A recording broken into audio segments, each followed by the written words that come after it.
दोस्तों नमस्कार, मैं हूं डॉक्टर श्रीपति त्रिपाठी। मेरे साथ हैं जानी मानी समाज सेविका और समाजों की खबर रखने वाली सुशीला देवी जी। नाम तो है इनका सुशीला, लेकिन आप लोग इनको देखेंगे तो आपको पता चल जाएगा कि ये कितनी सुशील हैं।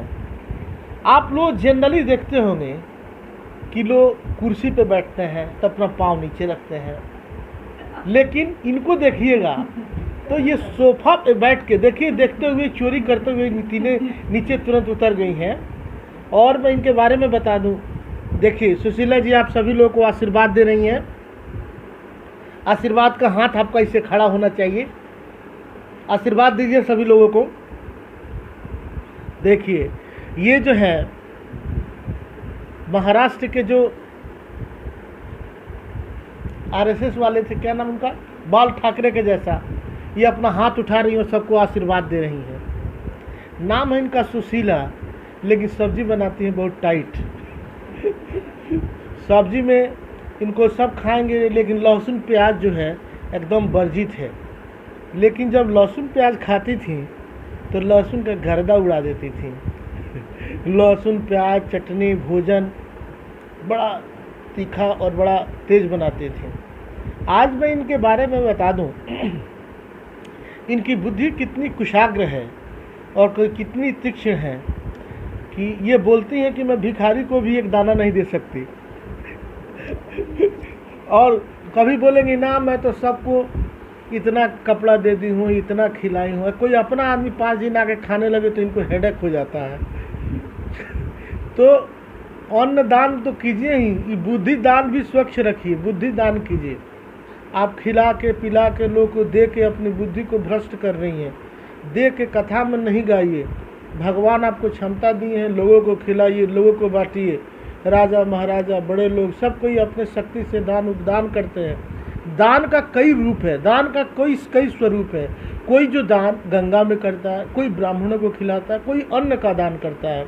तो यह जो समय चल रहा है कोरोना काल, यह इतना बुरा समय चल रहा है। इस समय में अगर आप अन्नदान कर रही हैं, आप लोगों को खिला रही हैं, तो समझिए साक्षात आप जो हैं आप देवतुल्य हैं, देवी तुल्य हैं। इस बुरे काल में, इस विकट परिस्थिति में लोगों को भोजन नहीं मिल रहा है। सभी बच्चे आपके निरोग रहें, स्वस्थ रहें, यही ईश्वर से कामना है। आप अपनी कृपा, माँ जो है, लिखा हुआ है कि माता कभी कुमाता नहीं होती। तो आप अपना आशीर्वाद सदैव सभी बच्चों के ऊपर बनाए रखिए। सभी बच्चे आप पे पूरा ध्यान देते हैं। कितना ध्यान देते हैं आप तो जानती हैं। मारेला लेकिन खियावेला, देहात में कहा जाता है। तो माता जी की कृपा सभी के ऊपर बनी रहती है। मैं माता जी के चरणों में अपना प्रणाम, अपना निवेदन, मैं अपना आत्मनिवेदन मैं समर्पित करता हूँ। इसी के साथ हमारे साथ प्रख्यात विदुषी मनीषा जी भी लगी हुई हैं और आप लोगों के सामने हैं। 2-4 शब्द ये भी बोलेंगी माता जी के बारे में। चूँकि इनके बारे में बता दें कि मनीषा त्रिपाठी जी बहुत विदुषी हैं। इनकी पढ़ाई लिखाई बेतिया संतरेसा से हुई है। उसके बाद ये इनका कैरियर काफ़ी अच्छा रहा है। इनसे हमारे पिताजी बहुत प्रसन्न रहते थे। मैं आप लोगों को बता दी, क्योंकि हमारे पिताजी को पढ़ाई लिखाई से उनको बड़ा प्रेम था। मैं आपको बताना चाहूँगा कि जिंदगी के अंतिम क्षणों में जब वो थे, तो उस समय पढ़ाई लिखाई, मैं आपको बता दूं, मैं आप लोगों को स्पष्ट करना चाहूँगा कि मेरे पिताजी जब जीवित थे तो, और जब अंतिम समय में चल रहे थे, तो उस समय भी वह पढ़ाई लिखाई और इन सब चीज़ों पे ध्यान देते थे। लाख कष्ट था, रोग से वो ग्रसित थे, लेकिन पढ़ाई में उनका समय लगता था। कुछ लिखना, कुछ पढ़ना, कुछ बताना। तो हमारी धर्मभार्या, हमारी धर्मपत्नी जो है, ये हमारे धर्म को, हमारे परिवार के धर्म को, के भरण को सहने वाली हैं। और पिताजी के बाद इन्होंने हमको, हमारे माताजी को अच्छे से संभाल कर रखा हुआ है और लोगों को भी इन्होंने अच्छे से संभाल कर रखा हुआ है। मैं ये कह रहा था कि पिताजी की भी कृपा इनके ऊपर हमेशा बनी हुई है। और हमेशा वो पसंद भी इसलिए करते थे कि चूँकि कुचरई में ज़्यादा ध्यान इनका लगता नहीं था, पढ़ाई लिखाई से संबंधित ये थी। और उस पढ़ाई लिखाई से वो बहुत प्रसन्न रहते थे और हमेशा उनका आशीर्वाद तो था ही और हमेशा आशीर्वाद बना रहेगा। तो हमारे साथ तो मैं काफ़ी भाग्यशाली हूँ कि पिताजी का भी संपूर्ण जीवन मेरे साथ रहा, वो मेरे साथ थे और हमसे जितना बन पड़ा मैंने उनके लिए ज़रूर किया। और माताजी भी मेरे साथ है, इनका आशीर्वाद मिल पा रहा है। और मेरी धर्मभार्या जो हैं प्रोफेसर मनीषा त्रिपाठी जी, इनका जो है इन लोगों के प्रति स्नेह प्रेम देखकर मन मेरा हमेशा गदगद रहता है। अभी शाम होता नहीं है कि माताजी के लिए अपने हाथ से बिना लहसुन प्याज का भोजन बना के परोस देती हैं और उसमें भी माताजी क्या कहती हैं, तनी तेज बनैया हो। तो चूँकि लहसुन प्याज तो खाना नहीं है, तो इसमें भोजन में इनको थोड़ी सी चटकारा इनको हमेशा बड़ा पसंद रहा है। मैं इन्हीं शब्दों के साथ मैं अब ये कैमरा जो है मैं अभी मनीषा त्रिपाठी जी की तरफ मैं घुमा रहा हूँ। उनके चंद शब्द जो हैं इसमें स्वर्णमयी हो जाएंगे, उसको जोड़ देंगे। यह जो जितने हैं चूँकि काफ़ी विदेशी हैं, इनके शब्दों पे वैसा पकड़ बना हुआ है, माता की कृपा बनी हुई है। लेकिन यह जो है देखिए, आदमी रहे न रहे लेकिन उसकी वाणी, उसके बाद यह जो है अभी हम लोग काम कर रहे हैं, न जाने भविष्य में कौन रहे कौन ना रहे। ये जो समय है यही हमेशा जो है, इसी से चलचित्र जो है हमेशा से प्रधान रहा है। आप देखिए कई से कई प्राण चले गए, लेकिन प्राण के आज भी प्राण हम लोग के बीच में है। आप कभी प्राण को सर्च कीजिए, प्राण आपके सामने आ जाए। तो हमारे परिवार की, मेरी माता जी की और मेरी प्राण जो मनीषा जी हैं, वह कुछ चंद शब्द आप लोगों को समर्पित करना चाह रहे हैं। आप लोगों को क्या मतलब माता जी के बारे में, अपने बारे में कुछ जरा मेरे पिताजी के बारे में कुछ अभिव्यक्तियाँ जो हैं वो व्यक्त करेंगे। तब तक मैं कैमरे को मनीषा जी की तरफ मुखातिब कर रहा हूँ। और इसके साथ ही देखिए मेरी माता जी हैं, साक्षात देवी हैं और मेरे घर में देवी का दूसरा स्वरूप जो है वो हमारी धर्मपत्नी है। तो मैं ये जानना चाहूँगा कि ठीक है, अच्छा भला बुरा जो भी परिस्थितियाँ मनीषा जी, ये जो है आपके साथ जो है हमारी माता जी हैं, हमारे पिताजी थे, इन लोगों का कार्यकाल आपके साथ रहा, इन लोगों का स्नेह प्रेम आपको जो मिलना था, देखिए जितना अलॉटेड है उतना ही मिलेगा। आप किसी से कहते हैं कि ना वो मुझे इतना स्नेह नहीं दिया, उनसे प्रेम नहीं मिला, आपके पास जितना आपके टकसाल में, आपके किस्मत में जितना फिक्स है उतना आपको मिला। तो आप अपना कर्म अच्छा करते चले जाइए। और आपको देखिए, मैं ये मनीषा जी और आप सभी को बताना चाहूँगा, अच्छा और बुरा समय कुछ नहीं होता है। आपने बुरा कर्म किया है और आपका अच्छा समय आएगा तो उस आपको अच्छा समय का पता ही नहीं चलेगा। क्योंकि आप घर नहीं बनवाए हैं और बारिश होने लगी और घर से निकल जाइए तो घर में भीगेगा, बाहर में भीगेगा। आप घर बनवाए हुए हैं और बारिश हो रही है तो आप घर में भी मज़े से चैन से सो रहे हैं। कहने का तात्पर्य ये है, अगर आपने अच्छा कर्म किया है और आपका बुरा समय आ गया तो आपका अच्छा कर्म उस बुरे समय में छतरी का काम करेगा और बुरा समय कब निकल जाएगा आपको पता नहीं चलेगा। इसलिए हमेशा अच्छा काम करते रहना चाहिए, अपना बी पॉजिटिव होना चाहिए। देखिए दुनिया में सभी लोग सभी के लिए उपयुक्त नहीं हो सकते हैं, लेकिन हम तो लोगों के लिए उपयुक्त हैं, हम तो लोगों के काम आए। हमारी भावना लोगों के प्रति ठीक होनी चाहिए।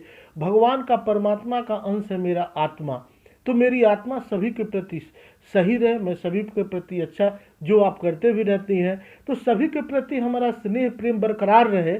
यही इसी भावना के साथ फिर मैं इस कैमरे के साथ मनीषा त्रिपाठी जी को छोड़े जा रहा हूँ। कुछ चंद ये अपने बारे में बताएंगी, इनका जीवन काल कैसा रहा है, इनकी पढ़ाई बेतिया से हुई।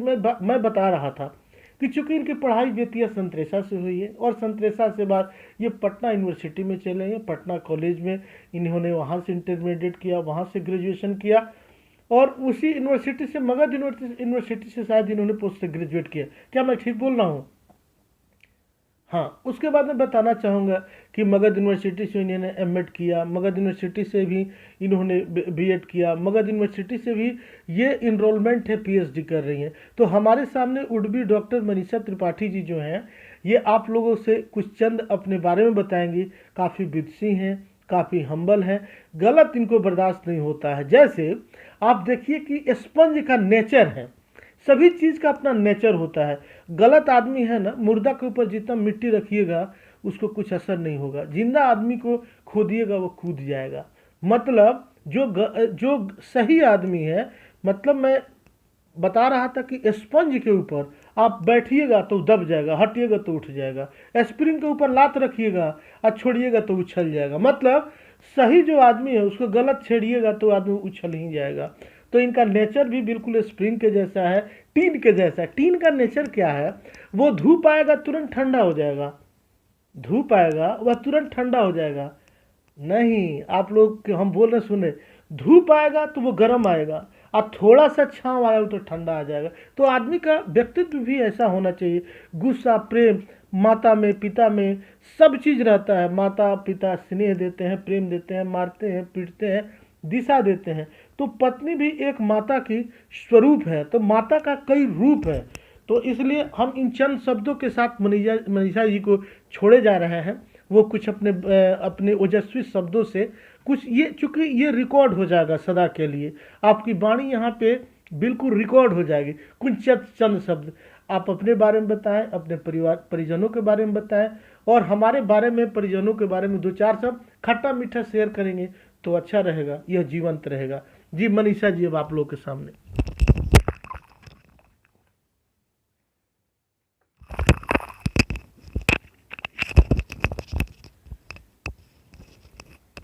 नमस्कार, मैं मनीषा त्रिपाठी।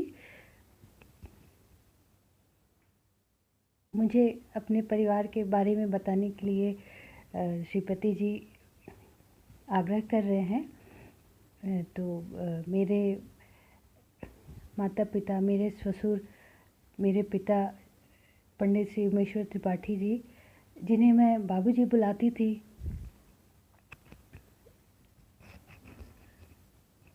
आज वो हमारे बीच में नहीं है। पर देखिए ये लोग कितने भावुक हो गए हैं, ये मेरे पिता का नाम लेते के बाद। देखिए मेरी माता श्री और मेरी धर्मपत्नी जी, पर उनका आशीर्वाद, उनका स्नेह, उनकी उपस्थिति को हम हर समय महसूस करते हैं। वो हमारे परिवार के आधार स्तंभ थे।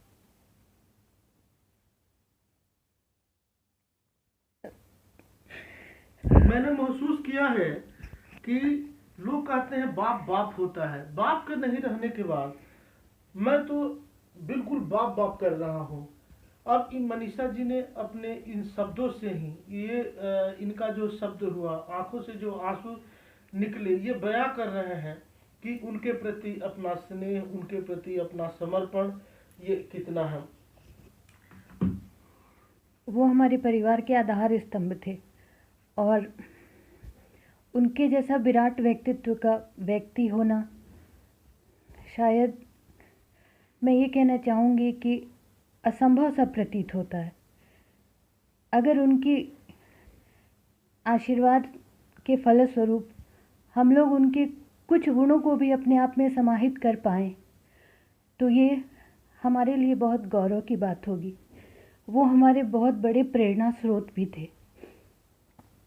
वो एक बहुत ही धनी व्यक्तित्व के व्यक्ति थे। उन्होंने अपने आप को स्वयं बनाया था। वो उनकी हर छोटी से छोटी और बड़ी से बड़ी जितनी बातें हैं, वो सब अपने आप में एक बहुत ही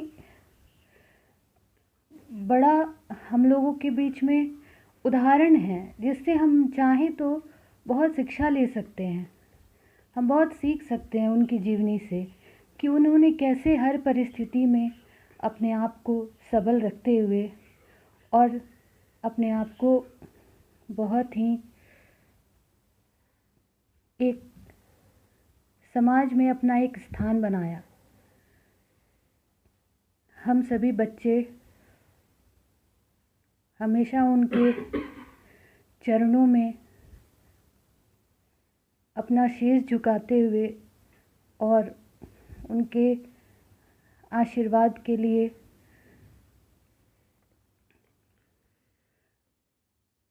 हमेशा उनके आशीर्वाद के लिए उनसे एक विनम्र कामना करते हैं कि वो जहाँ भी हैं, जैसे भी हैं, हम लोगों को हमेशा अपनी उपस्थिति का एहसास अपने आशीर्वाद के रूप में कराते रहें।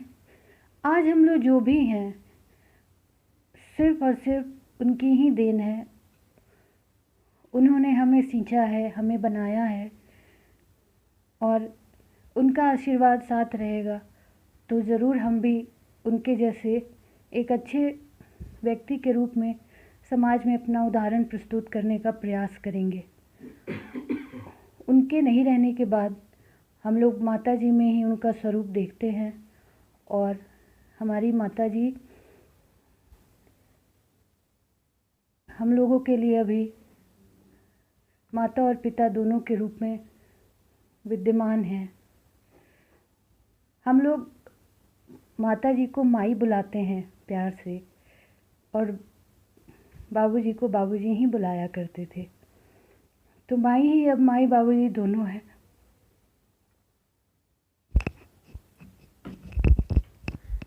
देखिए मनीषा जी इतनी भावुक हो गई हैं कि यह कुछ बोल नहीं पा रही हैं। साथ में हमारी माता जी को भी देखिएगा तो इन दोनों की भावुकता जो है काफ़ी बनी हुई है। पिताजी हमारे बड़े विराट व्यक्तित्व के धनी व्यक्ति थे। उनका आशीर्वाद मैं सदैव महसूस करता हूँ। मैं महसूस करता हूँ कि वो मेरे साथ हैं। अभी मैंने कुछ दिनों पहले मैंने अपनी माता जी से जैसे इन्होंने कहा कि हम लोग माई बुलाते हैं प्रेम से, तो मैंने जिक्र किया कि मैं उनके निवास स्थान पे जहाँ उन्होंने अपना समय बिताया, मुरली मनोहर माधव मंदिर, मैं वहाँ पे सोया हुआ था। तो रात्रि में मुझे लगा कि मेरे पेट में आके जैसे वो खोदते थे और जगाते थे। मैंने महसूस किया कि मेरे पास है। और उनके जाने के कुछ दिनों के बाद तो कुछ महीने करीब मई जून तक तो मैं बिल्कुल मानसिक रूप से पागल सा हो गया था। कुछ समझ में नहीं आता था। बाथरूम में बैठ कर रोना, कुछ समझ में नहीं आता था।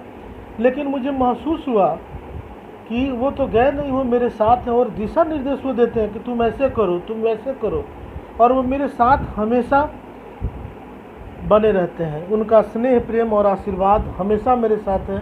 वह जहाँ भी रहें, वो बैकुंठ धाम में चले गए हैं, वो गोकुलवासी हो गए हैं। वह जहाँ भी रहेंगे उनके हड्डी में फूल खिले, वह सुखी रहें वहाँ, और उन अपने आशीर्वाद से वहाँ से हम लोग को बिल्कुल ठीक रखें। उनके आशीर्वाद से ही हम यहाँ पे हैं और आगे बेहतर करेंगे। एक छोटे से कस्बे से निकलकर और यहाँ देश स्तरीय आज तक चैनल तक हम लोगों ने, चूँकि देश के बड़े तमाम चैनलों से मेरा एग्रीमेंट हुआ है और मैं उनके साथ कार्यरत भी हूँ, तो ये तभी संभव हो पाया है जबकि उनका आशीर्वाद मेरे साथ है। अगर उनका आशीर्वाद नहीं रहेगा तो मेरे साथ कुछ नहीं रहेगा। आशीर्वाद के बारे में अक्सर वो कहा करते थे कि आनंद काले बहुराज्य लक्ष्मी, मैं रहूं ना रहूं, तुम देखना आनंद काल तक तुम लोगों को लक्ष्मी की हमेशा प्राप्ति होगी। आनंद काले बहुराज्य लक्ष्मी। फिर कहते थे कि शिवः प्रसादात धनधान्य वृद्धि, भगवान भोले शंकर की कृपा से तुम्हारे पास जो भी धन और धान्य होगा उसमें आपकी वृद्धि होगी।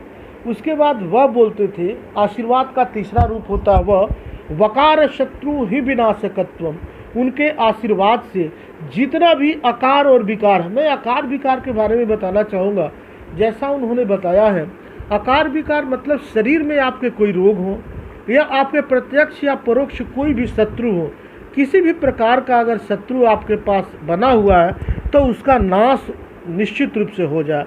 उसके बाद आता है आशीर्वाद का लास्ट अक्षर द का मतलब होता है दकार यत्व न दरिद्रनाशम। मतलब आप देखिएगा अक्सर वो बोलते थे कि एक ही नौकरी एक ही परिवार के दो लोग करते हैं या दो मित्र एक ही नौकरी करते हैं, लेकिन एक मित्र का 15 तारीख 20 तारीख तक आते आते सैलरी समाप्त हो जाता है और उसके घर में कर्जदारी शुरू हो जाती है और मांगना शुरू कर देता है, और एक जो है वो महीनों तक उसको कोई दिक्कत नहीं होती है।